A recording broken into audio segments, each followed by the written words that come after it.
Dando início a mais uma aula da disciplina de Química e Fertilidade do Solo para alunos de graduação em Agronomia, Zootecnia e Engenharia Florestal da UFES. Vamos, a partir da aula de hoje, matéria da terceira unidade, estudar sobre a avaliação da fertilidade do solo e correção dos desvios da fertilidade do solo. Toda essa parte de amostragem do solo, interpretação de análise do solo, recomendação de adubação, avaliação do estado nutricional das plantas, etc. Então, vamos estudar isso na nossa terceira unidade da disciplina. Hoje nós vamos começar essa terceira unidade falando sobre a amostragem do solo. A amostragem do solo, que é o primeiro passo para avaliar a fertilidade do solo. A análise de solo é a ferramenta mais utilizada para avaliar a fertilidade do solo. E a gente só avalia a fertilidade do solo porque temos a intenção de detectar os desvios da fertilidade do solo e, em seguida, corrigir essa fertilidade do solo para que possamos criar um ambiente no solo mais favorável possível ao crescimento, desenvolvimento e produção das culturas. Não existe nenhum solo perfeito que contenha todos os nutrientes em quantidades e proporções adequadas. Tem solos mais férteis do que outros, tem solos que são férteis sob o ponto de vista de uma cultura, mas sob o ponto de vista de outra cultura já não é fértil, e assim por diante. Então, é necessário sempre que, antes da gente começar o nosso plantio, antes de plantar qualquer cultura, é necessário que a gente faça uma análise de solo para ter o diagnóstico mais exato de como é que está a fertilidade desse solo. Através da análise de solo, temos como prever se nesse solo a minha cultura vai ter ou não problema de deficiência com algum nutriente, se vai ter ou não problema de toxidez, de algum elemento químico. Então, é fundamental e o primeiro passo para avaliar a fertilidade do solo. Bom, mas a análise de solo, a gente não leva toda a propriedade, a gente não leva toda a fazenda para o campo. Na verdade, a gente coleta uma amostra de solo no campo e leva essa amostra de solo para o laboratório para poder fazer a análise química. E quando a gente fala em amostra, e vem a primeira coisa na nossa mente, é que essa amostra tem que ser representativa da população. Vocês aqui já estudaram estatística, já estudaram sobre inferência estatística, sobre amostragem, e viram que tem a população e tem a amostra. Como é impossível medir e avaliar todos os indivíduos da população, então a gente pega uma amostra dessa população que a gente julga ser representativa.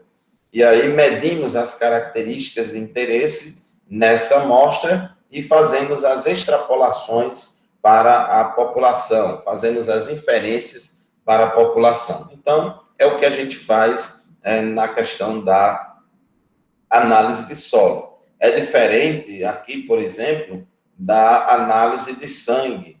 Quando um paciente vai se consultar, o médico, normalmente, ele pede vários exames de sangue para poder fazer um diagnóstico de eventuais desvios aí da saúde. Então, no exame de sangue, tem N características, muitas, dezenas de características químicas que são avaliadas, são medidas, são analisadas no sangue. E quando a gente vai no laboratório, colhe sangue, então lá, colhe o sangue da veia, pode ser da mão esquerda, da mão direita, pode ser em diferentes posições no braço, você pode fazer exame tirando um pouquinho de sangue na ponta do dedo, até um pedacinho da orelha, enfim, qualquer parte do corpo, em qualquer parte do corpo, pode-se coletar o sangue e esse sangue, assim, é ser utilizado para fazer a análise química e os resultados vão dar certo. Ou seja, quando se trata de sangue humano, a coleta de uma amostra de sangue sempre vai ser representativa, né, de todo o sangue do corpo do paciente, porque o sistema circulatório, o coração, veias e artérias da pessoa vivem, passa 24 horas por dia bombeando esse sangue, homogeneizando o sangue em todo o corpo. Então, sempre nós vamos coletar uma amostra representativa. Agora, só que no solo é diferente. No solo, nós não temos um sistema circulatório de nutrientes que vive 24 horas por dia, passa 24 horas por dia homogeneizando o teor de nutrientes em todo o volume de solo. Então, não é assim. Então, a amostra de solo, ela obrigatoriamente tem que ser representativa da população. Toda amostra, toda e qualquer amostra, tem que ser representativa da população. E este é o nosso grande desafio. A amostragem de solo nos apresenta um desafio muito grande. Como obter uma amostra representativa? O que é que tem no solo, o que acontece no solo que dificulta a obtenção de uma amostra representativa? É justamente a variabilidade dos índices de fertilidade do solo. As características químicas do solo, especialmente os índices de fertilidade do solo, que a gente avalia, que a gente mede para avaliar a fertilidade do solo, eles variam espacialmente. Há uma variação espacial dos índices de fertilidade do solo. Então, eles variam tanto no sentido vertical, como varia também no sentido horizontal. E ainda tem algumas características que variam com o tempo, tem uma variação temporal ainda, variam de acordo com a questão das chuvas, da umidade.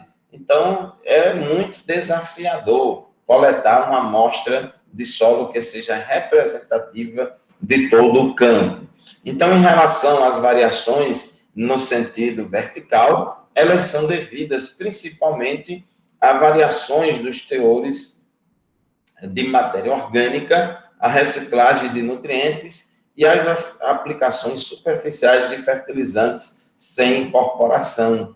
Se você cavar uma trincheira ali no solo, você vai observar, cave lá uma trincheira no solo e colete amostras de 5 em 5 centímetros até 2 metros de profundidade, e você vai perceber que à medida que vai se aprofundando no perfil do solo, vai diminuindo o teor de matéria orgânica e vai diminuindo o teor de nutrientes. Então, o teor de nutrientes do solo, ele diminui com a profundidade, o teor de matéria orgânica também diminui com a profundidade. Isso significa que se você coletar uma amostra de solo muito superficial, apenas nos 5 primeiros centímetros do solo, o teor de nutrientes vai dar elevado. Se você coletar essa mesma amostra de 0 a 10 centímetros, o teor de nutrientes já vai dar um pouco mais baixo. Se coletar a amostra de 0 a 30 centímetros, numa profundidade maior, o teor vai dar mais baixo ainda. Então, você tem essa variabilidade no sentido vertical, o teor de matéria orgânica diminui com a profundidade, ele é maior no horizonte A, no horizonte superficial, por causa da deposição de resíduos vegetais e animais sobre a superfície do solo. Nós temos também a questão da reciclagem de nutrientes. As plantas, elas emitem raízes em profundidade e essas raízes, lá no subsolo, elas absorvem nutriente lá do subsolo, jogam esse nutriente para dentro da planta, esse nutriente via xilema sobe, vai para a parte aérea e esse nutriente lá nas folhas, nos frutos, nas flores, esse nutriente depois é depositado na superfície do solo quando cai folhas da parte aérea, frutos, a própria parte aérea, depois que é cortada, depositada no solo. Então, sempre as plantas estão pegando nutrientes das camadas mais profundas, jogando para a sua parte aérea, e quando essa planta é colhida, quando a planta morre, quando cai resíduos vegetais dessas plantas no solo, isso vai enriquecer a superfície do solo em nutrientes. Além disso, também, em alguns sistemas de produção e em muitas áreas, se aplica fertilizantes em cima da superfície do solo, sem incorporação, sem homogeneização. Então, isso aumenta mais ainda a variabilidade no sentido vertical. E no sistema plantio direto, onde não há revolvimento do solo, no sistema plantio direto, todos os adubos são aplicados muito superficialmente no solo. Então, isso aumenta mais ainda a variabilidade no sentido vertical. Então, é necessário que a gente, em cada situação, defina uma profundidade de amostragem do solo. A gente tem que especificar qual é a profundidade que a gente vai coletar a nossa amostra de solo. Todas as amostras de solo devem ser coletadas numa única profundidade para poder, vamos dizer assim, distribuir o erro causado pela variabilidade vertical, distribuir o erro igualmente para todas as amostras de solo. Alguma pergunta, gente?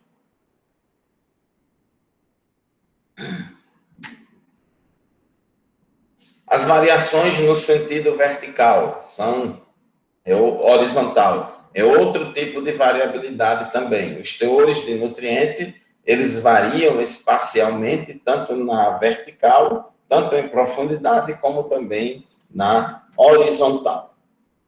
Você tem variações em larga, em grande, média e pequena escala. Então, nós chamamos de macrovariações, mesovariações e microvariações. Isso significa que se você coletar uma amostra de solo aqui num ponto e for coletar outra amostra de solo com poucos centímetros de distância da primeira, você vai ter um resultado diferente, porque há variações no sentido horizontal.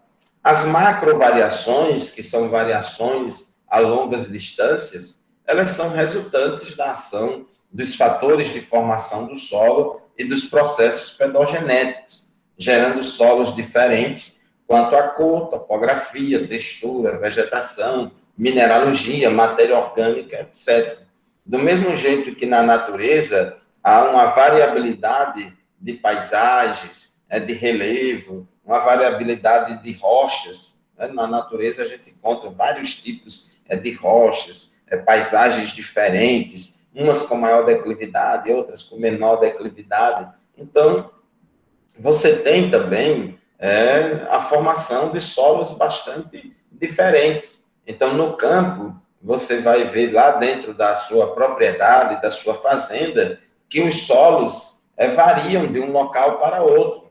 Quanto à cor, por exemplo, a cor do solo é a característica mais facilmente observada. Você pode ter solos com coloração mais acinzentadas, escuras, próximo ao rio, nas partes mais baixas da paisagem. Nas partes mais altas, você pode ter aí um solo mais amarelado, avermelhado. Você pode ter solos planos, solos com declividade acentuada, das mais diferentes topografias. Pode ocorrer lá solos arenosos, outra parte tem solo argiloso, você pode ter variação também na vegetação, etc. Então, essas macrovariações, que são variações em longas distâncias, elas são resultados dos fatores de formação do solo e dos processos pedogenéticos, material de origem, o clima e os organismos, eles agem ativamente em cima do material de origem e, com o tempo, eles transformam esse material de origem em um solo e a ação e a intensidade da ação desses organismos faz com que ela é alterada pelo relevo do solo. Então, dependendo da combinação dos 5 fatores de formação do solo, você tem aí, como resultado, a atuação de diferentes processos pedogenéticos, de latolização, podisolização e assim por diante.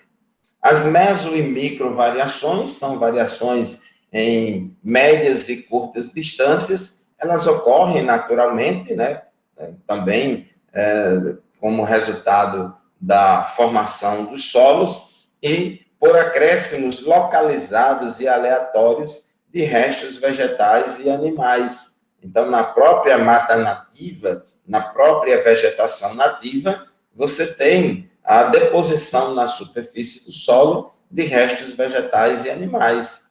Então, esses restos vegetais são folhas, são frutos, são ramos, enfim, várias partes da planta, da parte aérea da planta, que caem, né? Evidentemente que debaixo da copa das árvores, você tem uma concentração maior de resíduos, de folhas e de frutos, mas alguns resíduos vegetais são leves e são transportados pelo vento e depositados em outras regiões.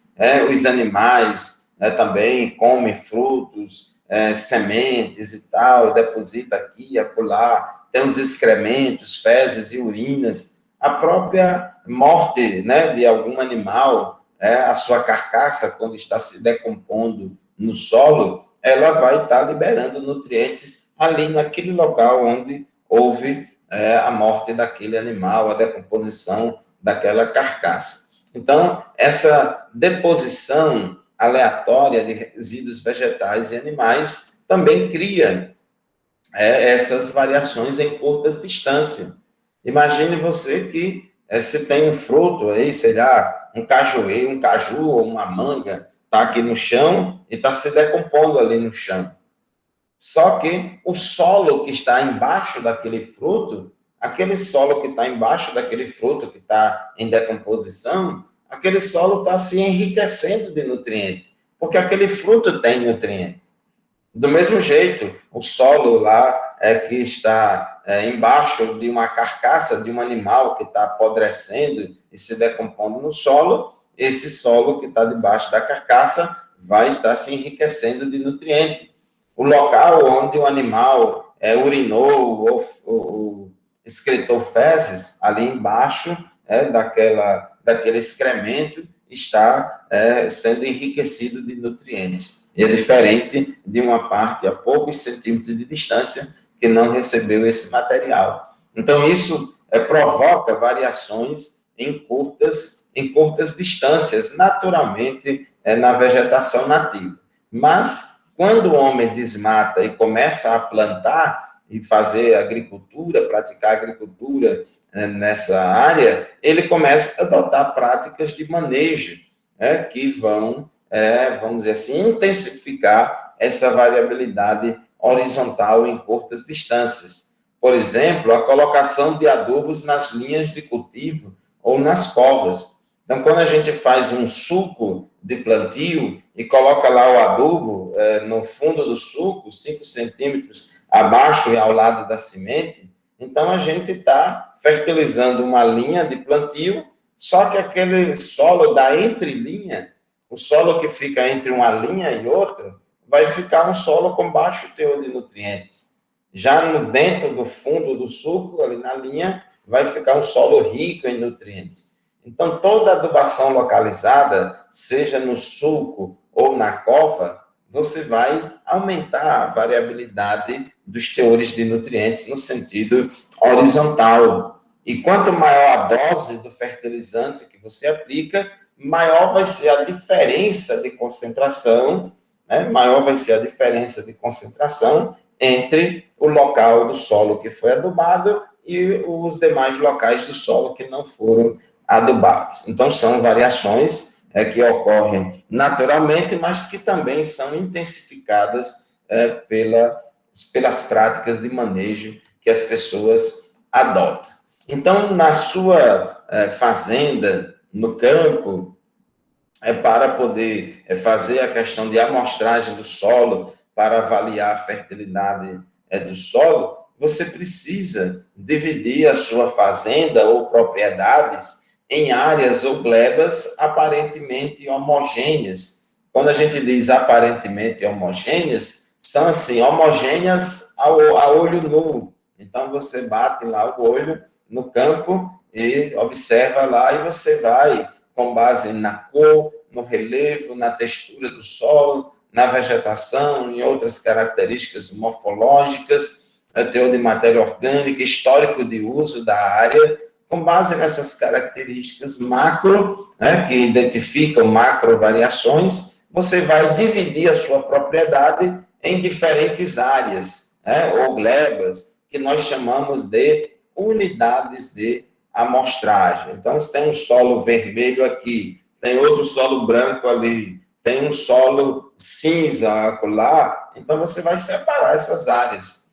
Você vai amostrar elas separadamente, porque você já está na cara que são solos diferentes, né? Então, você vai fazer isso, e isso tende a eliminar as macrovariações e a dependência espacial das características químicas do solo em cada uma dessas áreas. Aqui tem uma ilustração de como a gente poderia fazer isso. Aqui é uma área, a fotografia de uma área real, onde você pode dividir essa propriedade em diferentes glebas ou unidades de amostragem. Observe, em primeiro lugar, essa área aqui, a área 1, inclusive essa área 1 está subdividida em área 1A e 1B. Essa área 1A é uma encosta íngreme que recebeu calagem. Íngreme porque tem alta declividade, né? E essa área aqui de cima foi calcareada. E vocês sabem que quando a gente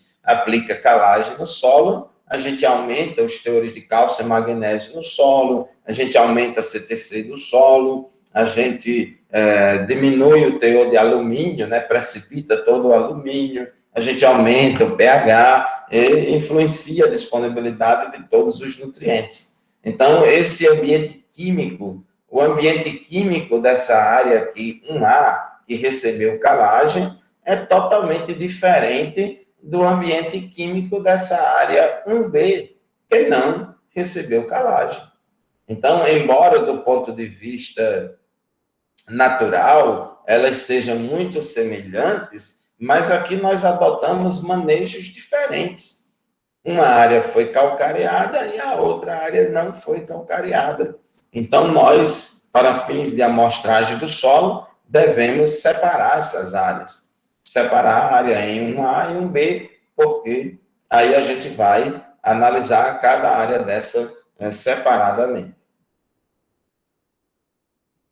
Nessa área 2, na área 2, que é essa outra aqui, nós temos uma encosta mais suave, com declividade menor, usada esporadicamente com agricultura. Então, aqui a gente já tem um outro manejo. Nós temos aqui na área 3, pastagem no sopé da encosta. Então, nessa área aqui de pastagem, a gente já tem culturas diferentes, plantas forrageiras, gramíneas cobrindo toda a superfície do terreno, gramíneas com sistema radicular, fasciculado, né? Então, tudo é diferente. Os animais pastando aqui nessa área estão depositando os excrementos, né, fezes e urinas em diferentes locais. Então, essa área tem que ser amostrada separada das demais. Aqui nessa outra área 4 aqui, nessa área 4 a gente tem uma área mais plana, e aqui nós temos um terraço, né? Terraço lá em Minas, essa figura lá de Minas, e terraço, né? Lá para eles é uma área plana, né? Que fica próximo ao rio, né? O rio está bem aqui, mais para baixo. Então, esse terraço aqui, temos duas colorações diferentes. Essa parte aqui pequena, 4A, é um terraço de coloração mais acinzentada, e essa área 4B, um terraço de coloração mais amarelada. Então, já observe aqui pela cor, né, que essa área 4A, ela tem menor potencial redox, tem uma drenagem mais deficiente, e essa área amarelada já tem uma drenagem menor, melhor, porque as cores amarelas e vermelhas do solo são cores indicativas de boa drenagem. E aqui, na área 5 nós temos pastagem nativa com drenagem deficiente, né? Então, aqui já tem outra situação, com outras culturas, com outro manejo, etc. Nessa área 4B, vocês estão vendo aqui vários pontos, né? Alguém aqui andou mais ou menos em zigue-zague, andou mais ou menos em zigue-zague, cobrindo toda a área do terreno. Então, aqui foi feita uma amostragem de solo nessa área 4B. Foi feita uma amostragem de solo, coletando-se em cada local desse aqui, onde tem essa bolinha preta, cada bolinha preta dessa foi um local de coleta de amostra de solo. Então, se a gente deseja avaliar a fertilidade média do solo aqui dessa área, a gente tem que coletar amostras de solo ao longo de toda a área. Aqui, nesse exemplo específico, foram coletadas 21 amostras simples de solo para formar uma amostra composta. Então, cada local desse foi coletada uma amostra de solo, depois misturou-se essas 21 amostras de solo, homogeneizou elas, e dessa mistura homogênea, retirou-se uma pequena porção, que é uma amostra composta, que representa a média da fertilidade de toda essa área. Então, na prática, no campo, o que a gente faz é isso, fazer a amostragem de solo, fazer isso que a gente ilustrou aqui. A gente tem que primeiro dividir a propriedade em diferentes áreas, diferentes glebas, de acordo com as características morfológicas, de acordo com o manejo, com a declividade, né, topografia do terreno, drenagem, a cor, vegetação, etc. E depois a gente coleta as amostras. Não é para coletar 20 amostras, tudo aqui num ponto só, não. Porque dentro dessa área aqui, 4B, como também dentro das demais áreas aqui, você tem uma variabilidade horizontal. Então, você tem que coletar amostras de forma aleatória, andando em zigue-zague, cobrindo toda a área que você vai amostrar, certo? Alguma pergunta, gente? Alguma dúvida, algum comentário?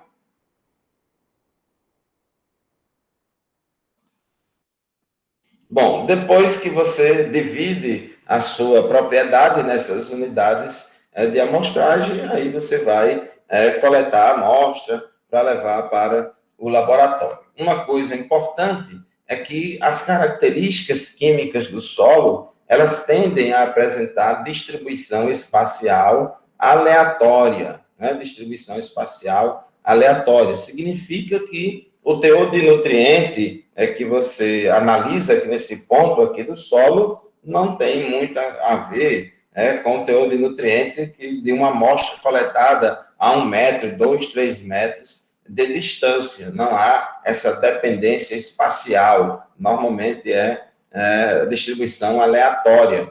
E outra coisa importante é que as variações dos teores de nutrientes são variações intensas e ocorrem a curtas distâncias. A curtas distâncias, principalmente para nutrientes de pouca mobilidade no solo, como o fósforo. Então, se você pegar um trago, coletar uma amostra de solo aqui nesse ponto, você pode acontecer de 1 palmo de distância, 20, 30 centímetros de distância, coloca o trago de novo e vai coletar outra amostra, muito provavelmente o teor de fósforo já vai dar diferente. Então, as características químicas do solo, elas variam intensamente e ocorrem a curtas distâncias. E, por causa disso, e por causa da distribuição espacial aleatória, isso garante o uso da estatística clássica para estimar o número de amostras simples para formar uma amostra composta, certo?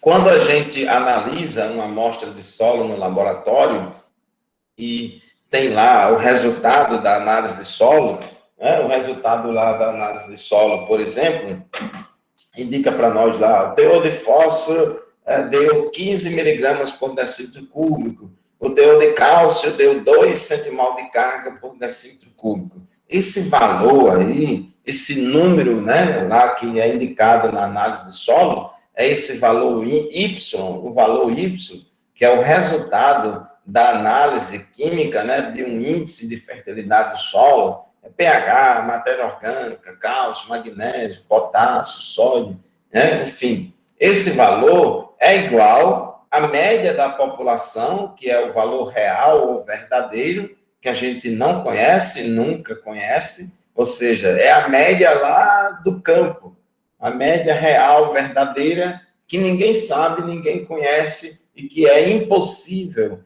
conhecer. A gente só sabe que ela existe porque a gente tem essa capacidade de imaginar, de abstrair isso. Então, o valor indicado na análise de solo é igual à média da população mais um erro. Que erro é esse? É o erro associado à obtenção da amostra de solo. Tudo na natureza que a gente mede, né, contém erro, porque, afinal de contas, errar é humano, né? Só não é humano permanecer no erro, é burrice, mas errar é humano. Então, tudo que a gente mede, tudo que a gente analisa, contém erro. E os erros associados aos resultados analíticos dos índices de fertilidade do solo são erros devidos à análise química em si, cometido da porta do laboratório para dentro, é o erro analítico, e o erro de amostragem, que é cometido da porta do laboratório para fora. Esse erro de amostragem é o erro inerente à dificuldade natural que se tem em obter uma amostra representativa daquela área que a gente vai analisar. Então, a gente deve adotar procedimentos para que a gente diminua o máximo possível tanto o erro analítico, como também diminuir o erro de amostragem. Então, a gente tem que adotar uma série de práticas para diminuir o máximo possível esses dois erros, para que a minha análise química, o resultado do meu índice de fertilidade do solo, seja o mais próximo possível do valor real ou verdadeiro.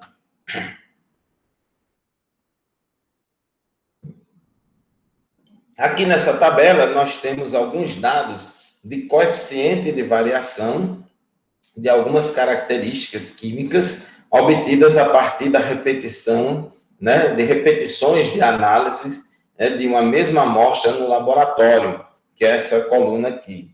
E nessas duas aqui, né, coeficiente de variação dessas características no campo. Gente, vocês sabem lá da estatística que tem medidas de tendência central e tem medidas de dispersão. Então, a média, a moda, são características, são medidas de tendência central. A média é uma medida de tendência central. Só que você sabe que a média ela é influenciada pelos valores extremos, pela variabilidade.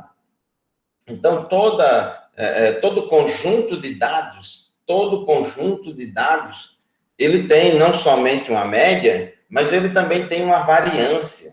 Ele tem o desvio padrão. Né? Desvio padrão é a raiz quadrada da variância, e variância, desvio padrão e coeficiente de variação são medidas de variabilidade, mede a dispersão dos dados. Então, o coeficiente de variação, vocês aprenderam lá na estatística, que é o desvio padrão dividido pela média vezes 100. É uma medida de variabilidade que expressa o valor em relação à média da população. Então, é muito utilizada para medir variabilidade, o coeficiente de variação. Nessa coluna de dados aqui, né, nessa primeira coluna de dados, aqui nós temos o erro cometido no laboratório ao analisar as amostras de solo. Então, isso aqui, como diz aqui a nossa notinha de rodapé número 1, é o coeficiente de variação de 10 resultados de análise química de uma mesma amostra de solo. Então, o que foi feito?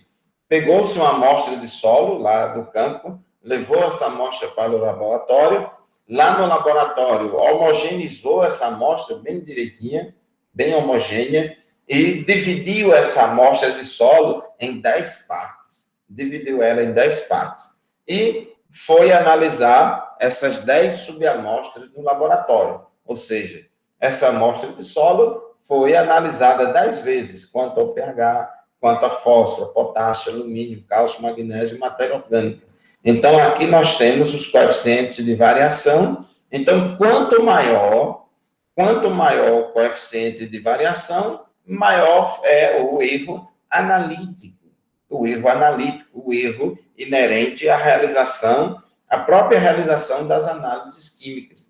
Então, se vocês observarem aqui, as características que deram menor erro analítico foi pH, potássio e matéria orgânica.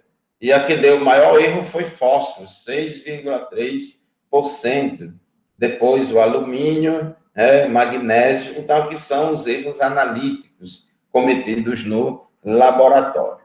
Essas duas colunas aqui medem a variabilidade dessas características químicas do solo lá no campo. Então, aqui foi feito um grid de amostragem de 7 por 7 e foi analisada 49 amostras simples. Então, foi feito lá como uma espécie de tabuleiro de dama ou de xadrez, onde tinha 7 linhas e 7 colunas. Cada ponto de amostragem separado um do outro 7 metros. E foi feito lá a coleta de amostras de 49 amostras simples no solo. Cada amostra distante uma da outra 7 metros. Levou-se essas amostras para o laboratório, analisou cada amostra dessa quanto a essas características químicas e depois calculou a média, o desvio padrão e o coeficiente de variação. Então, observe aqui que quanto maior o coeficiente de variação, maior é a variabilidade no campo. Maior é a variabilidade no campo. Então, nesse solo LR, aqui, o fósforo foi o que deu a maior variabilidade, 101%. A matéria orgânica e o pH foi o que deu a menor variabilidade. Variabilidade pequena aqui para pH e matéria orgânica, o que é que isso significa na prática? Significa que o valor de pH do solo, ou teor de matéria orgânica do solo, ele não varia muito com a distância entre uma amostra e outra. Tanto faz amostrar aqui como acolá, então não há muita variabilidade horizontal. A variabilidade horizontal é pequena, tanto faz amostrar em qualquer lugar. Já no caso aqui do fósforo, do cálcio, há uma variabilidade grande, 101%, 89%, significa que o teor de fósforo e o teor de cálcio, ele varia muito de um local para outro no solo. Então, o local onde você vai coletar a amostra é muito importante, porque se coleta a amostra aqui e uma amostra a 20, 30 centímetros de distância, já vai dar diferente o resultado. Nesse outro solo, nós já temos aqui uma variabilidade menor, já temos aqui outras, já o fósforo não é que apresenta maior variabilidade, já foi o magnésio. Então, e essa variabilidade horizontal das características químicas do solo, elas são muito dinâmicas, muda bastante. Toda vez que você faz qualquer plantio, altera a variabilidade. Toda vez que você aduba, aplica calcário, faz preparo do solo, faz qualquer coisa no solo, vai alterando. Então, as características químicas do solo, elas alteram muito, alteram bastante em decorrência das práticas de manejo. Então, tudo isso vai dificultando a obtenção de uma amostra de solo representativa do solo no campo. Alguma pergunta, gente? Alguma dúvida? Algum comentário?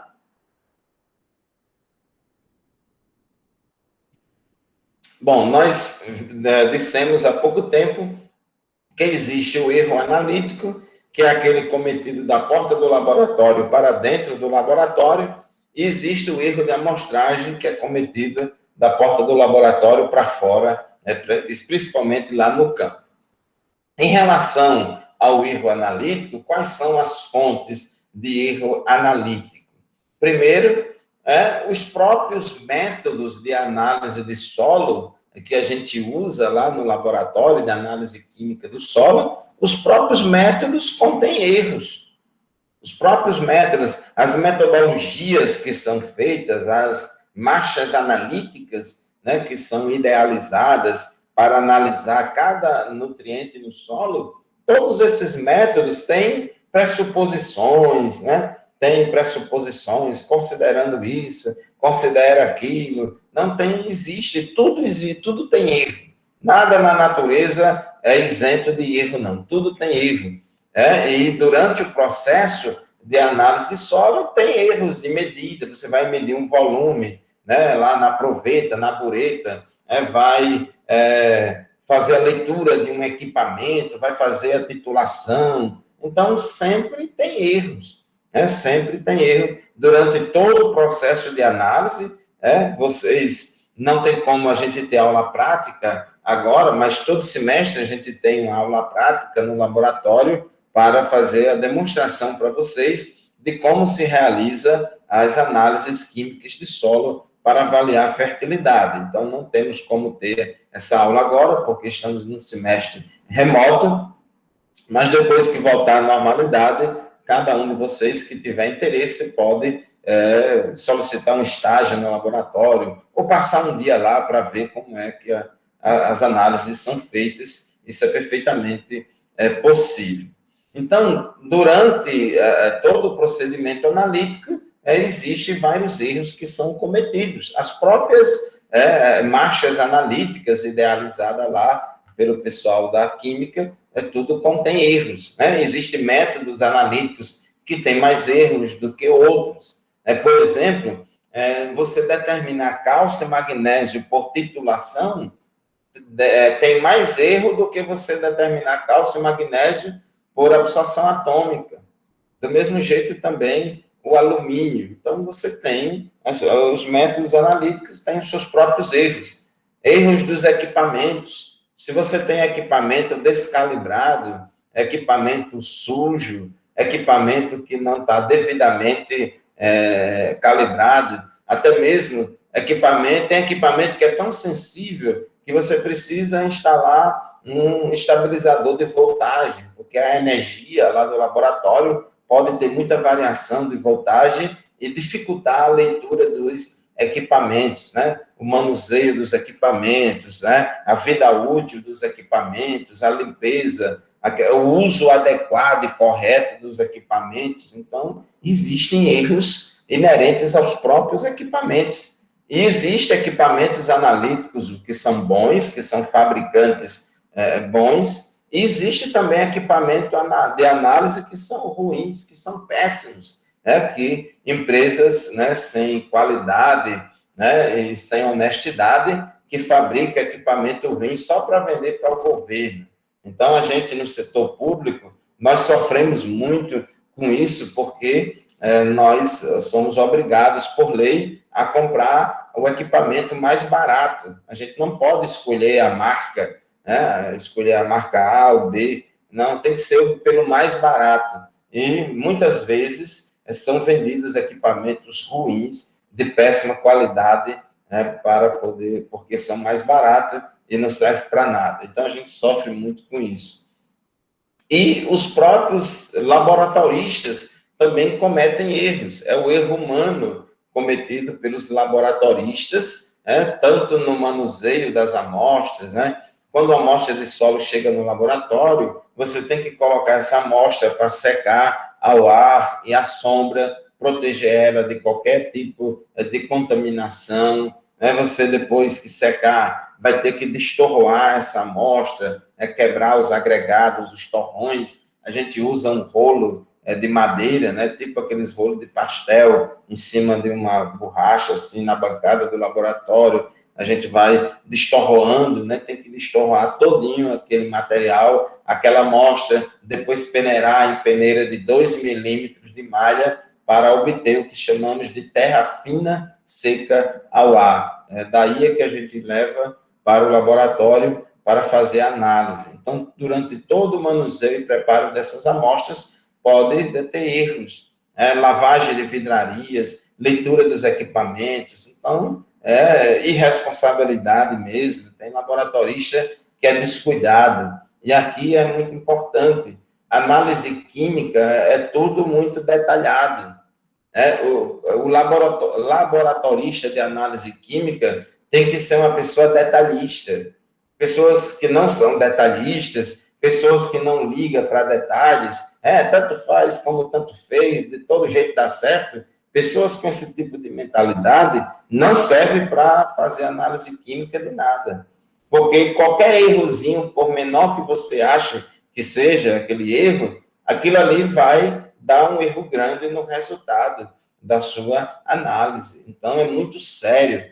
Tem determinadas análises de laboratório que aguenta, vamos dizer assim, um certo margem de erro, mas outras não.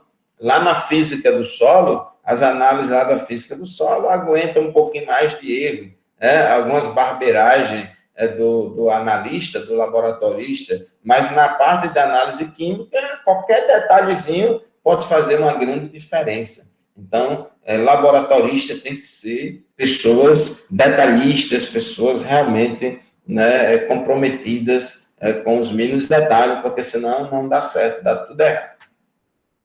Para monitoramento e controle dos erros analíticos, normalmente recomenda-se incluir entre as amostras dos agricultores a serem analisadas, amostras controle de solos, que são amostras com resultados analíticos previamente conhecidos. Então, o chefe do laboratório, ele de vez em quando deve lá colocar, junto das amostras dos agricultores, colocar lá uma amostra de solo que ele já sabe o resultado dela. Então, são amostras padrão ou amostras controle, cujos resultados já são previamente conhecidos. Por quê?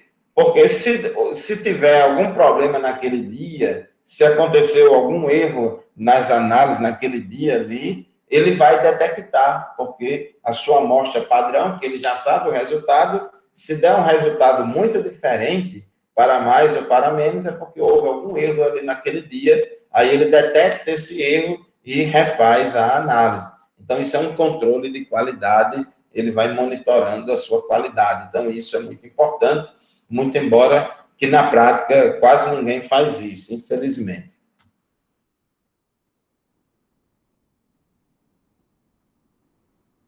Outra coisa importante, todo laboratório deve participar de um programa de controle de qualidade de análise de solo.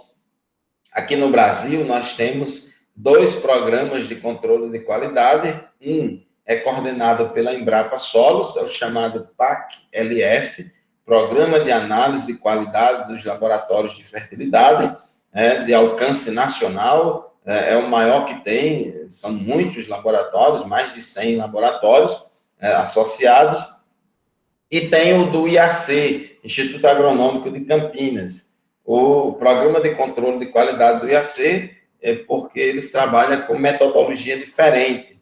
O Estado de São Paulo usa metodologias de análise de solo bastante diferente dos demais estados do Brasil. Eles usam lá a resina de troca iônica. Então, é outra metodologia, então tem que ter outro controle de qualidade.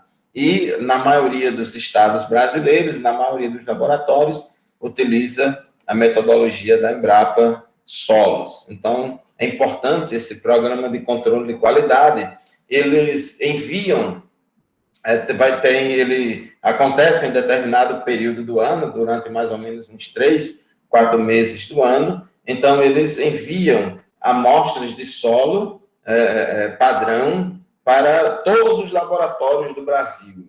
Aquela mesma amostra enviada para todos os laboratórios do Brasil, e cada laboratório vai fazer a análise daquela amostra, todo mundo usando a mesma metodologia,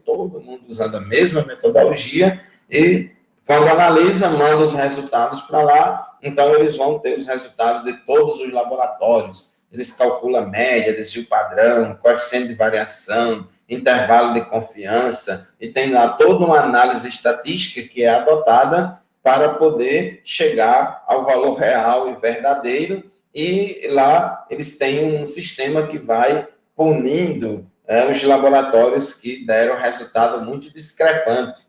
E eles têm uma nota, um ranqueamento, e eles calculam o índice de exatidão, o índice de precisão, e eles dão uma nota, né, ao laboratório. Então, os laboratórios que tiram nota igual ou superior a 70%, a 7, então eles recebem o direito de ter um selo de controle de qualidade, porque isso aqui é uma espécie de ISO aí que existe aí nas empresas, programa de controle de qualidade. Então, o laboratório recebe esse selo, né, que toda vez que ele for fazer análise, aí ele cola um selo daquele ali, naquele boletim, naquele papel, no boletim, para dar garantia ao produtor de que aquele laboratório ele participa de um programa de controle de qualidade, é um laboratório certificado, né? Isso dá segurança e garantia para o agricultor que realmente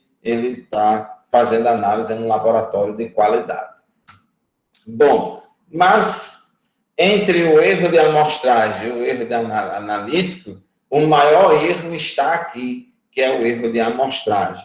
No laboratório, você pode ter várias fontes de erro analítico, mas o maior erro é cometido lá no campo, né, na questão da obtenção da amostra de solo representativa. Por quê? A variabilidade dos nutrientes no solo, as variações, tanto no sentido vertical quanto horizontal, elas dificultam a obtenção de uma amostra representativa e, portanto, faz com que você tenha esse erro de amostragem.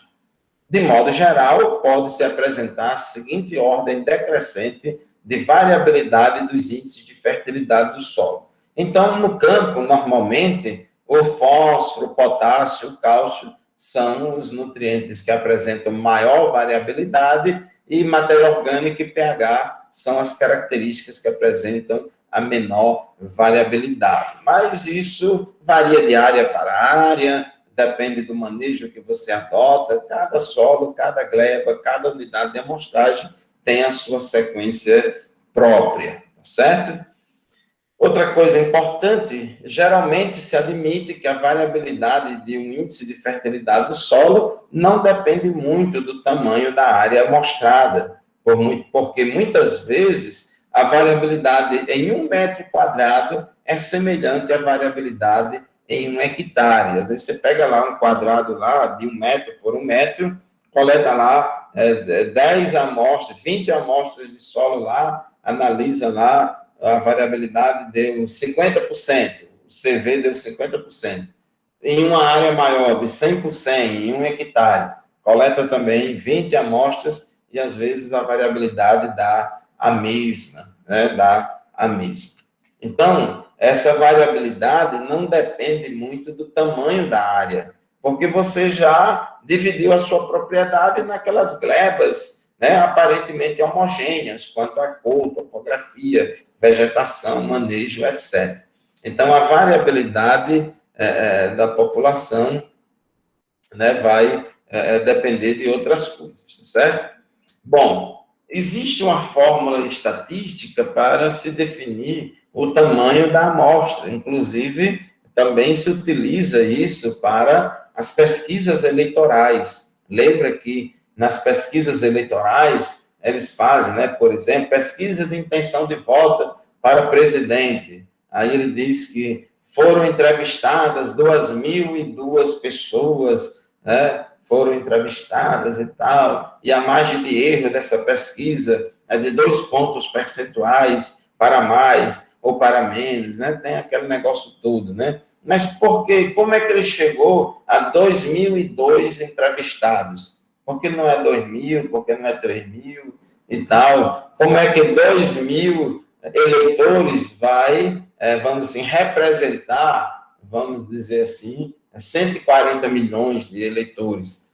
Justamente ele chega a esse número através dessa fórmula. N é o número de indivíduos da população que deve ser amostrado na pesquisa eleitoral, o número de eleitores, mas no nosso caso aqui é o número de amostras simples para formar uma amostra composta representativa. Então, depende do valor de T tabelado, lá da estatística, que vocês já estudaram, a distribuição T, depende da variabilidade da população. Observe aqui, é o CV. O CV é o coeficiente de variação da característica do solo a ser avaliada.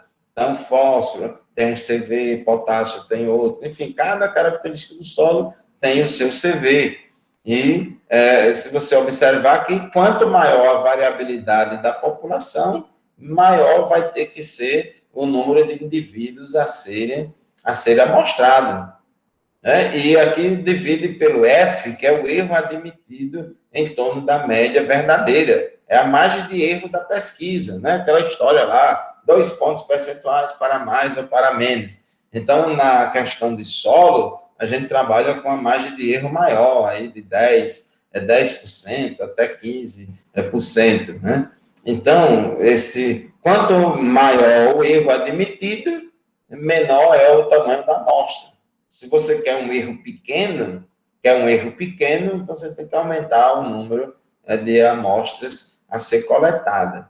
Então, observe que nessa fórmula aqui, não tem nada a ver com o tamanho da área. Não tem nada a ver com o tamanho da área.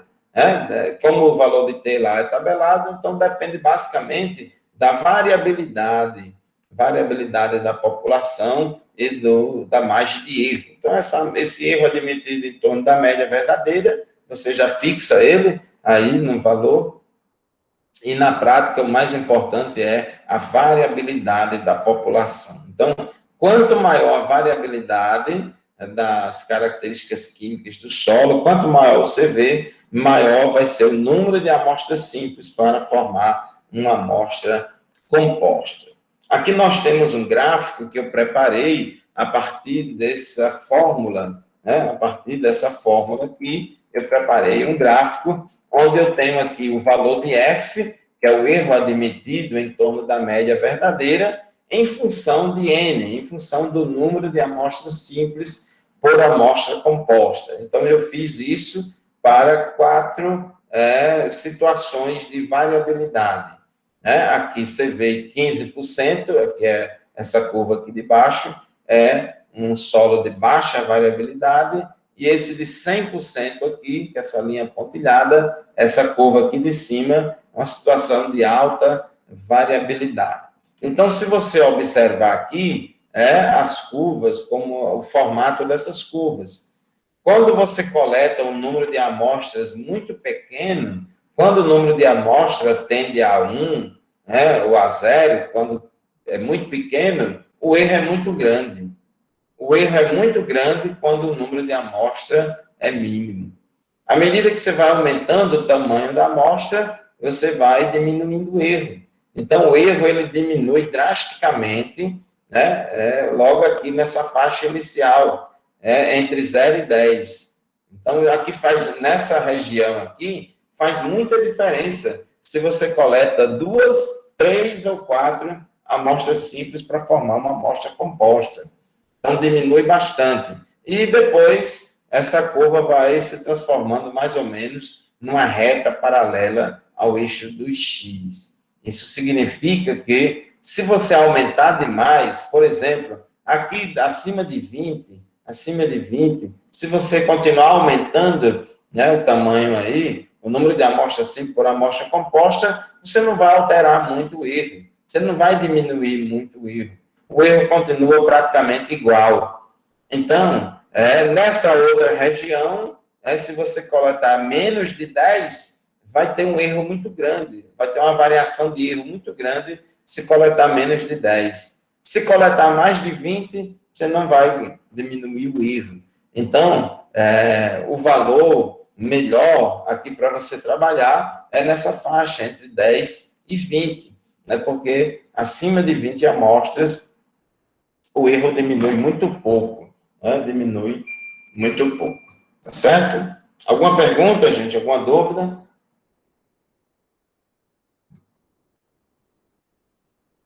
É mais importante avaliar a fertilidade média do solo ou a fertilidade apenas de um ponto que você vai amostrar? Imagine lá, você tem uma área, já dividiu a sua propriedade em diferentes glebas aparentemente homogêneas, e você tem uma área lá. Você sabe que o teor de nutriente varia de um local para outro, a variabilidade horizontal. Então, o que é melhor? Você coletar N pontos, amostras em N pontos na área, e levar essas N amostras para o laboratório, ou você procurar ter uma média dessa fertilidade.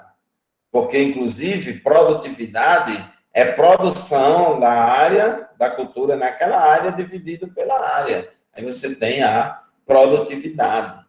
Então, nós somos adeptos da defesa de que o mais importante é avaliar a fertilidade média da área do que a fertilidade de cada ponto especificamente. Porque se você for avaliar a fertilidade de cada ponto especificamente, cada ponto vai ser um gasto de uma análise química que você vai fazer. Pagar 40, 50, 80 reais numa análise de laboratório. Então, é muito gasto. Então, é melhor você fazer a avaliação da fertilidade média. Em determinado local, ali, é um local que tem uma melhor fertilidade, a planta ali pode ter uma produção maior, mas já no outro local que tem uma menor fertilidade, a planta produz menos. Então, o importante é a fertilidade média, porque a produtividade da cultura, a produtividade da cultura vai refletir a fertilidade média da cultura. E outra coisa, a planta, com seu sistema radicular extenso, crescendo tanto em profundidade como crescendo na horizontal, ela vai integrar volumes de solo com diferentes níveis de fertilidade. Você vai ter raízes de uma mesma planta explorando diferentes ambientes. Né? Se uma raiz crescer para esse lado aqui, pode explorar uma região de melhor fertilidade. Já a raiz da mesma planta crescer para o outro lado, pode explorar uma região de menor fertilidade. Então, na prática, essas raízes vão estar explorando todo o volume de solo, locais de maior e menor fertilidade. Então, é importante que se avalie a fertilidade média do solo. Mas como a gente vai calcular a fertilidade média do solo? Como a gente vai saber? Será que a gente tem que coletar lá as nossas 10 a 20 amostras simples, levar cada uma delas separadamente ao laboratório, fazer as 20 análises e depois calcular a média, né, dos resultados, e assim a gente vai ter a fertilidade média, ou a gente vai fazer a amostra composta? Então, as pesquisas têm demonstrado que é mais econômico fazer a análise química da amostra composta do que analisar quimicamente cada uma das amostras simples e depois fazer a média aritmética. Lá naquela primeira figura que a gente falou no início da aula, que a gente colocou no início da aula, tinha um exemplo lá da coleta de 21 amostras simples de solo.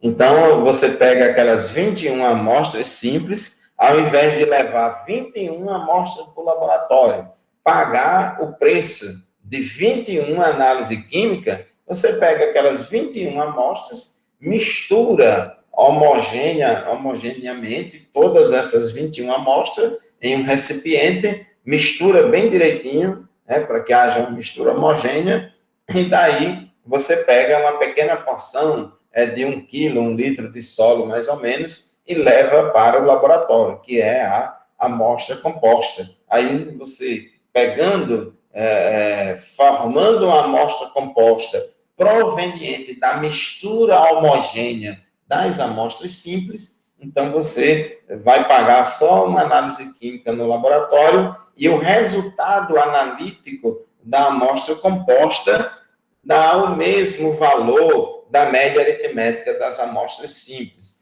Eu já fiz 2 trabalhos de pesquisa publicados já em revista, um em 2007 em um local, outro em 2009 em outro local, e a gente provou, né, que tanto faz você fazer a análise química da amostra composta ou a média aritmética das amostras simples dá o mesmo resultado, dá o mesmo valor. Então, a gente faz o que é mais econômico, que é fazer a análise química da amostra composta. No laboratório, a gente usa, né, na aula prática, vocês têm a oportunidade de ver isso, que nas análises a gente usa uma pequena quantidade de terra. Né? A gente usa, para as análises, algumas a gente usa 10 ml de solo, ou 10 centímetros cúbicos de solo, e noutras a gente usa 5 centímetros cúbicos de solo. Para fazer matéria orgânica, a gente usa menos de 1 grama de solo. E os resultados que a gente obtém ali naquela amostra, às vezes a gente extrapola para o volume de solo de 1 hectare. Esse número aqui é o volume de solo de 1 hectare de terra, considerando a camada de 0 a 20 centímetros, né? Dá 2 bilhões de centímetros cúbicos, né? Então, a relação de 10 para 2 bilhões. Então, é uma extrapolação muito grande. O valor de um índice de fertilidade do solo encontrado numa análise de solo, por exemplo, teor de potássio, teor de magnésio, esse valor se aproxima do valor real, ou verdadeiro, ou que é o valor da população, à medida que a nossa amostra composta a ser analisada no laboratório seja representativa do volume de solo da unidade de amostragem no campo. Então, isso aqui que a gente vai falar agora é fundamental. Tudo que a gente falou até agora, toda a teoria que a gente falou até agora, serve para poder dar para nós essas recomendações práticas para a obtenção de uma amostra composta representativa. Em primeiro lugar, quando você estiver lá no campo, já dividiu a propriedade em glebas ou áreas aparentemente homogêneas. Então, em cada sub-área dessa, em cada gleba dessa, você vai fazer a sua amostragem, né? Você vai coletar tantas amostras simples para misturar e fazer uma amostra composta. Então, nesse processo, é importante que cada amostra simples tenha o mesmo volume.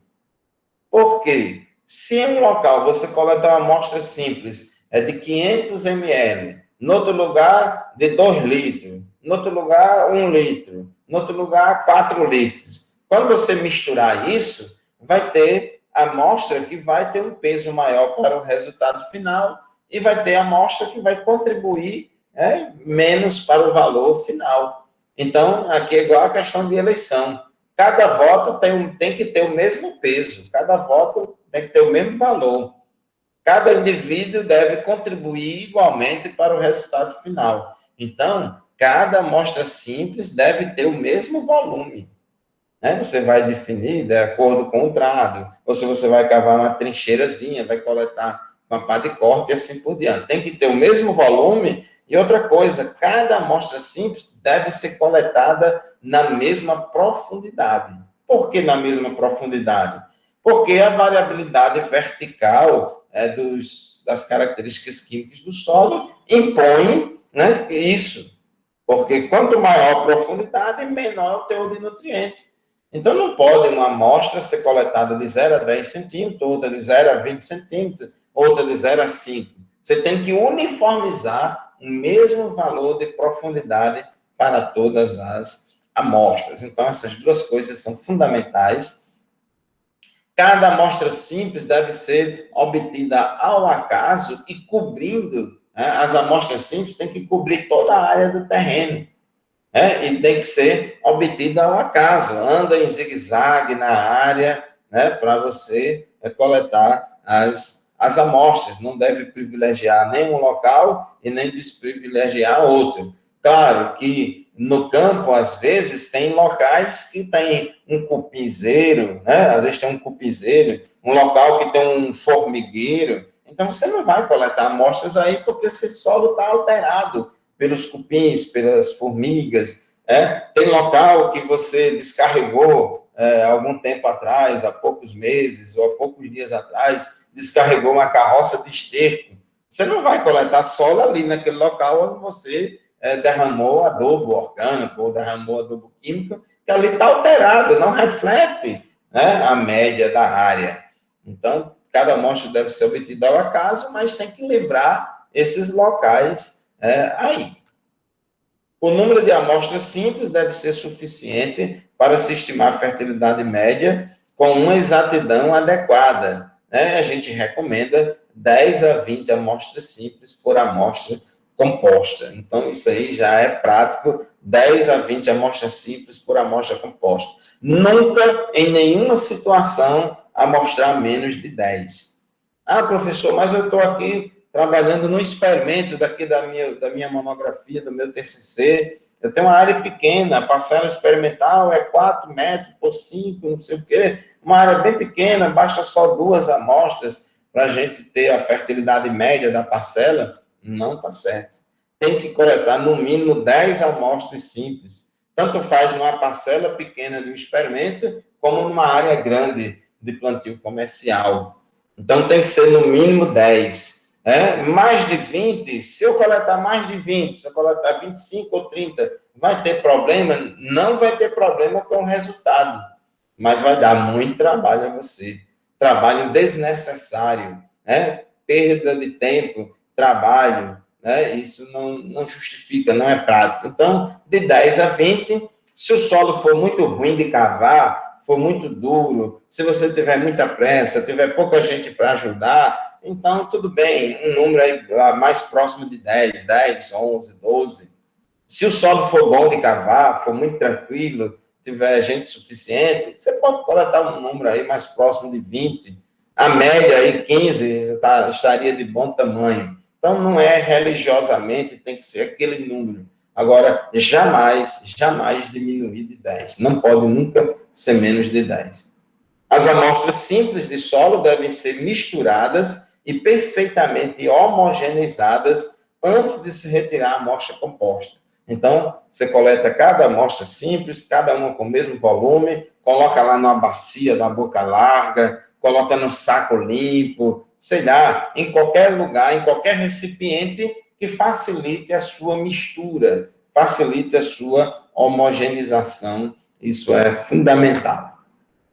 A amostra composta não pode sofrer nenhuma modificação ou contaminação entre o campo e o laboratório. Então, não vá coletar a amostra e colocar ela dentro de saco de adubo, dentro de saco de ração sujo, que não foi lavado, para contaminar a amostra. Então, você tem que ter cuidado, proteja a amostra, porque às vezes pode passarinho fazer cocô na amostra, um gato pode urinar na amostra. Então, você tem que proteger a sua amostra de qualquer contaminação. No laboratório, chegando ao laboratório e você entregando a sua amostra ao laboratório, dali para frente, a responsabilidade é do laboratório. Dali para frente, a sua amostra vai estar sujeita aos erros analíticos. Então, as análises de laboratório devem ser precisas e exatas, representando realmente o valor desejado. Muita gente confunde precisão com exatidão, mas isso, gente, são coisas diferentes. Precisão tem a ver com repetibilidade e exatidão tem a ver com a aproximação do valor real ou verdadeiro.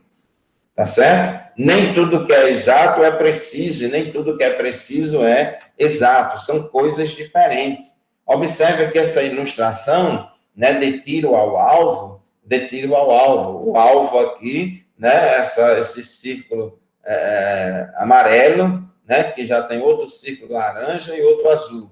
Observe que nessa situação A, o cara atirou aqui tudo na doida. Ele nem foi preciso, nem foi exato. Por que não foi preciso? Porque tem hora que ele atirou na extrema esquerda, tem hora que atirou na extrema direita, tem hora que atirou aqui para baixo, teve até um que se aproximou do alvo. Então, não teve precisão. A precisão fala de coerência, repetibilidade, fazer a mesma coisa sempre, ter uma coerência, certo? Então, isso é precisão. E também não foi exato porque ficou distante do alvo. Já nesse caso aqui da figura B, você vê que os 5 tiros foram próximos uns dos outros.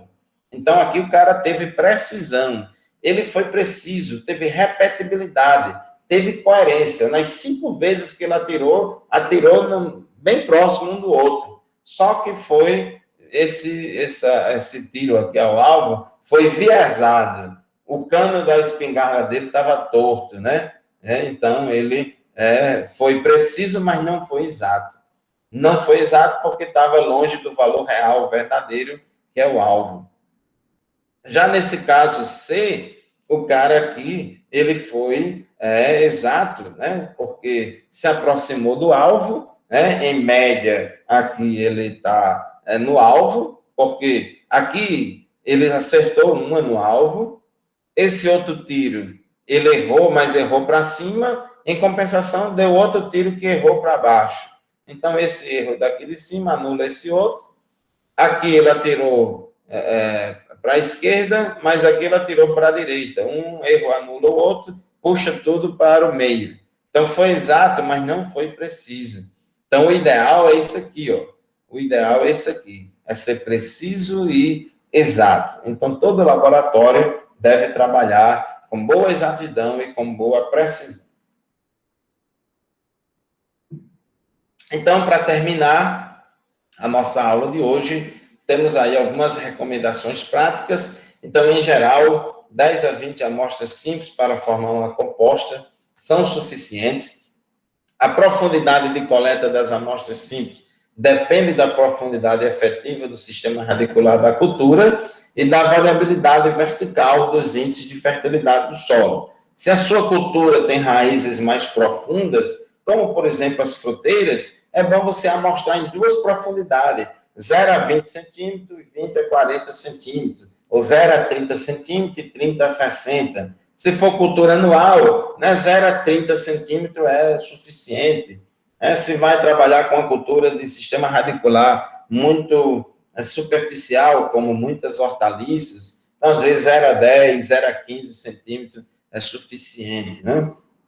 Sistema plantio direto, onde o pessoal não revolve o solo, não cava, não mistura o solo, os adubos são colocados na superfície do solo, então, normalmente, amostra de 0 a 10 centímetros.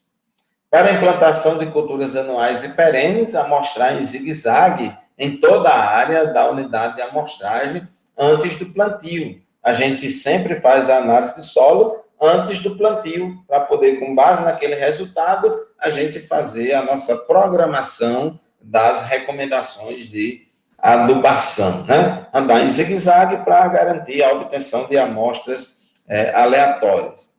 Se for necessário, amostrar uma área antes do preparo do solo e cuja adubação da cultura anterior foi em linha, retirar parte das amostras no sulco e o restante nas entrelinhas. Isso aqui é muito comum, principalmente em áreas de agricultura intensiva, onde o pessoal, antes de colher, ele já está programando a adubação da cultura seguinte.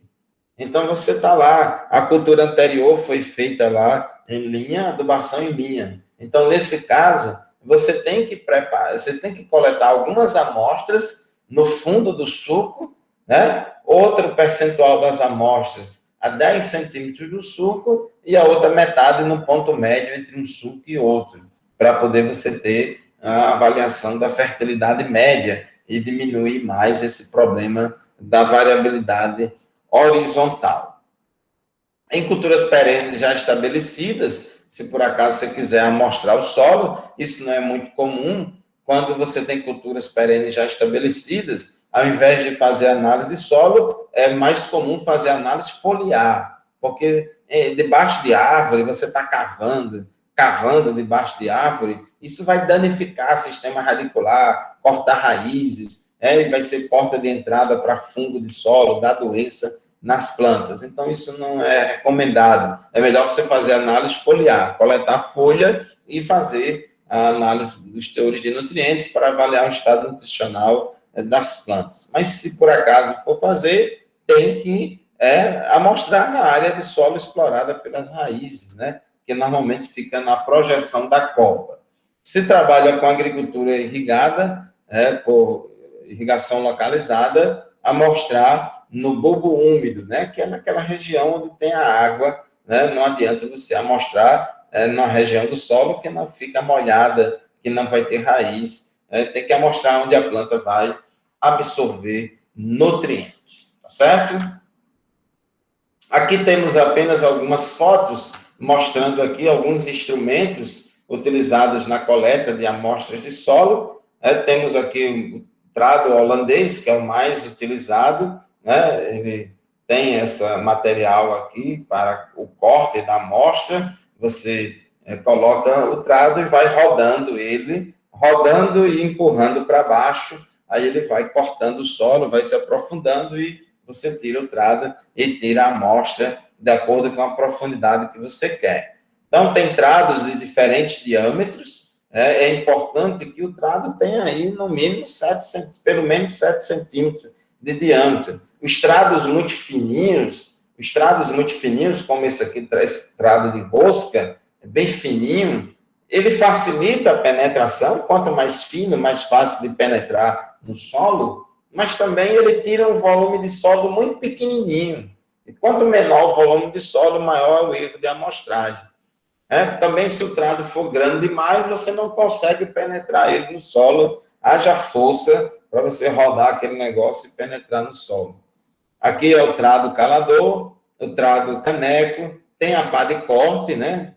Dá mais trabalho com a pá de corte, mas você coleta, né? Abre uma trincheirazinha, tem que ser bem retinha na vertical. Esse desenho nem está muito na vertical, mas tem que ser bem na vertical, e você coleta aquela fatia de solo.